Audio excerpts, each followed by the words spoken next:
De Braziliaanse choreografe Alice Ripoll brengt vanuit de favelas van Rio de Janeiro de voorstelling Zona Franca naar Theater Kerkrade.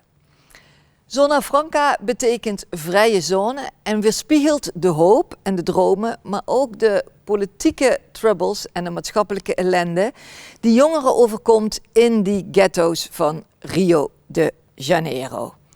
Het is een donker feestje, er zit zonder meer een verjaardagsvrolijkheid in, maar ook een duistere ondertoon.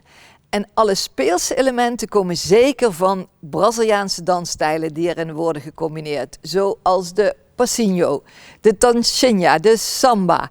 En die combineren ze met hiphop, met theater, met zang, met volksdans. Dat zit er ook nog in. Tot een lekkere urban funky dansstijl. Alice Ripoll studeerde psychoanalyse en stapte op haar 21ste over naar dans en motorische revalidatie. En dat verklaart misschien ook waarom ze zo geïnteresseerd is in de fysieke en mentale veerkracht van mensen en in dit geval van jongeren in het bijzonder. We spraken haar over haar achtergrond en over de voorstelling Zona Franca en vooral hoe ze het vertrouwen wist te winnen van jongeren in de sloppenwijken van Rio de Janeiro. Hello, Alice.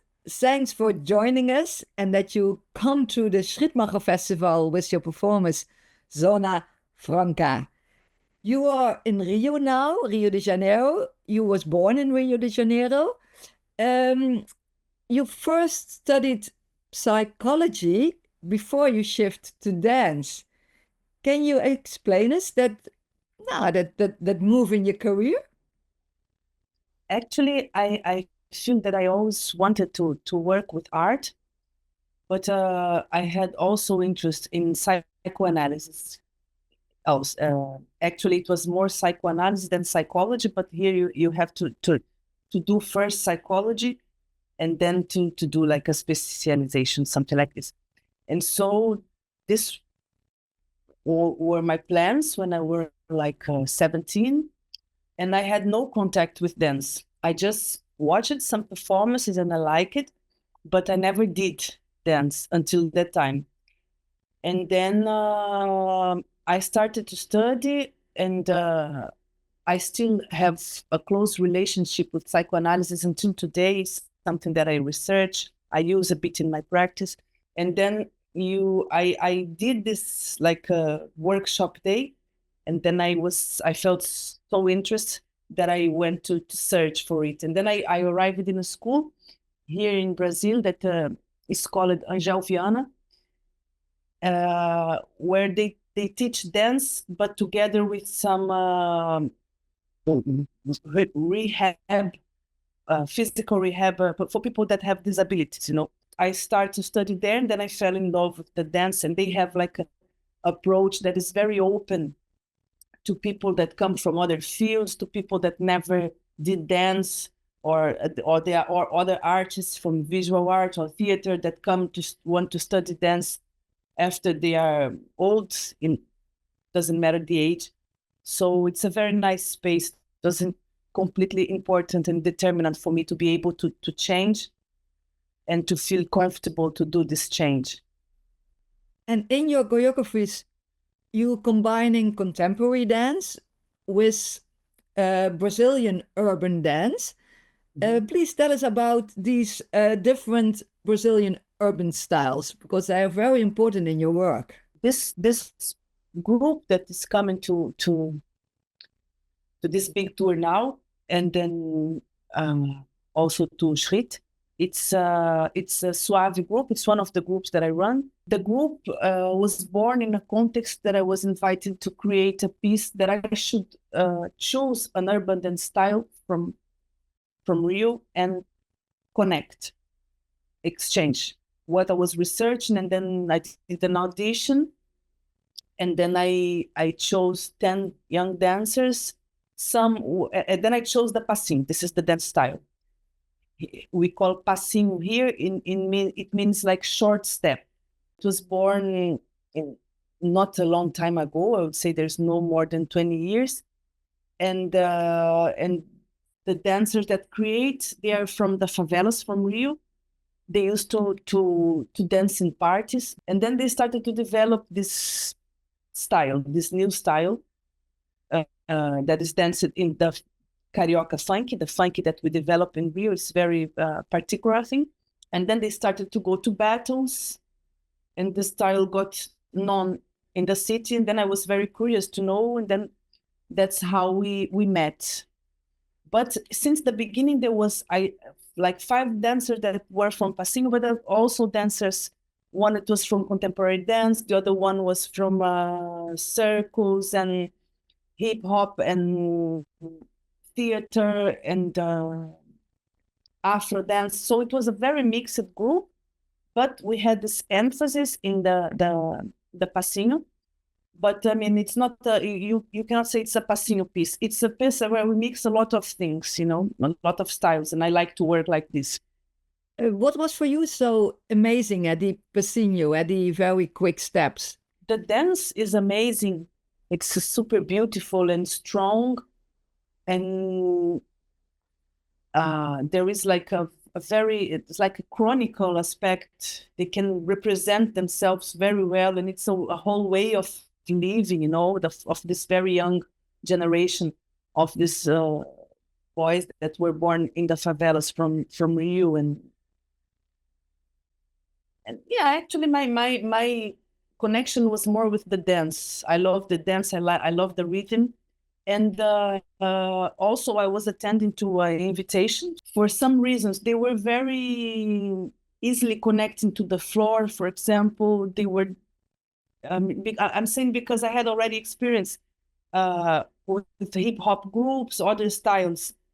And sometimes they were more closer to some propositions trying contemporary dance. These dancers, they were very young when we started to work. They were like 18, but they were very open-minded, you know, for big improvisations, for speaking, you know, using the voices, you know, trying like different things. They were very open. And you said it's also a way of living. It's expressing a way of living in the favelas. Can you describe the situation of young people in the favelas of Rio de Janeiro? The favelas in Rio are a very complex place. They are, most of them, involved in a very violent context, in a way,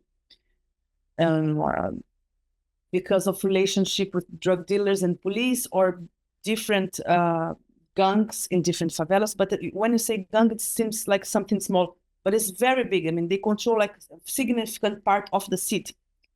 And, you know, it's not something small. It's completely organized. They have buildings and everything. So it's, but it's violence involved. I mean, they cannot count with the regular justice, let's say, like the regular law. So they are under other laws. And but in another hand, it's normally they are places with a very strong cultural aspects happen, you know. They develop a lot of dance styles, a lot of music. It's, yeah. So it's a bit contradiction, you know. So it's also very creative on the Very street. creative. Yeah, And it's on the streets. on the street. And the performance is called Zona Franca. That means free zone. Okay. What does the title refer to? First, to freedom in general. This is something that I always look for in my creations. Each time I look for more freedom, and I ask them also, I invite them, let's try something new. So this is something very important in my work, very important to me in my life. And so I would like to have this word, freedom, in a way, in the title. Also, the free zone, it means like a place where you don't have taxes. So the way this young generation, they deal with some things in a different way that I used to. So, for example, the way they get choreographies from internet, from other artists, and then I would ask, but who did this choreography? I don't know anymore. It doesn't matter. In Brazil, it's different from Europe. It's very easy that you can still in a way. But it's interesting in another hand. It's like if you have like the internet, it's a big field. You can take, you can give, you can take, you can give. So it's like a free zone, This is what I thought. And also in Brazil, the word zone, it means like a big mess. You can say, oh, your room, it's a zone. It's a completely mess. So it was also a bit the atmosphere that we are looking in the improvisations when we create the piece. We had some materials, and then we did like big improvisation, like 1 hour, mixing all the material, putting food, putting the balloons inside. We did a lot of mess until we organized, So it was a bit, representative of the research. And it looks like also this is celebrating a party, more or less. Yeah. Is there something, what are they celebrating on stage? When we met to create this piece, it was after COVID in Brazil, which was much more stronger than in Europe, for example. We had to stop for a much longer period, and we had COVID and Bolsonaro at the same time. So it was really hard. When we finally could meet and could think of creating something, we had like the sensation a bit of coming from a war, It was just before the election of Lula again. So you had like the feeling of we could start meeting again, we could start to create, mainly because we had support from Europe, because in Brazil, everything was stopped in the art field, And so a lot of artists, they could not work. They were doing something else. And then, so it was a bit of a celebration. We are here, we are able to be here, to meet again, to continue to think of a new creation. But also the country, I can say that I'm 45 now. I never expect attention before an election as it was this time, because it was like the whole country could not speak of anything else. It was the only thing, because it could represent the more 4 years of Bolsonaro. I mean, it would end a generation of artists, for example, because he closed the Ministry of Culture, a lot of things.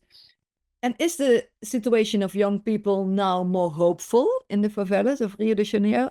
It's difficult to say because, I mean, Lula now, I think he's doing a good government, but it's very difficult. I mean, he won the election, but all the Congress, it's not with him, So it's very hard to give each step. And he's building again what was destroyed. And maybe have Lula again, it could represent like a renovation, like to be able to have hope again, So I think you can feel a bit of attention in a piece. You have the blow-ups. When you blow up the balloons, you have attention. Some people get scared in the audience, so you have these little moments.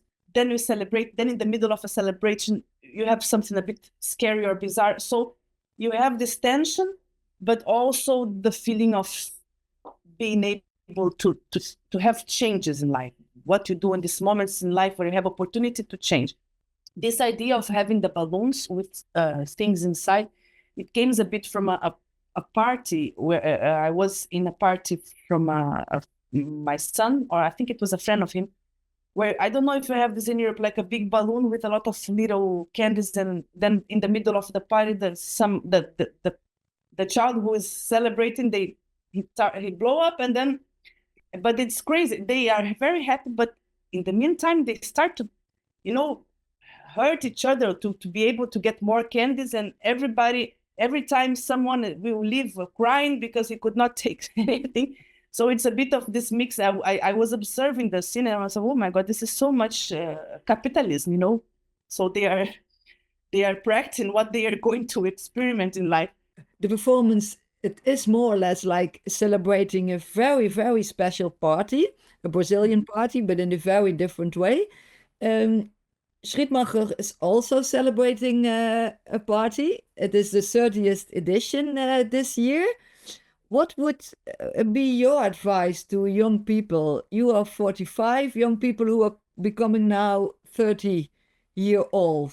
year old. What would be your advice to young people? Don't stay away from the books. Get the books. Don't forget them. Here in Brazil, it's crazy. You don't see people there. Young people, they stay much more time in internet. They study in the school. They study also in the university. They research in internet. They do their research. Sometimes they get very poor, very bad information. I think this is also what took us to this extreme right wing, you know? I think there is a connection. Thank you, Alice. We're looking forward to Zona Franca. It's coming to Kerkrade on the 26th of March. Thanks for your explanation. Thank you.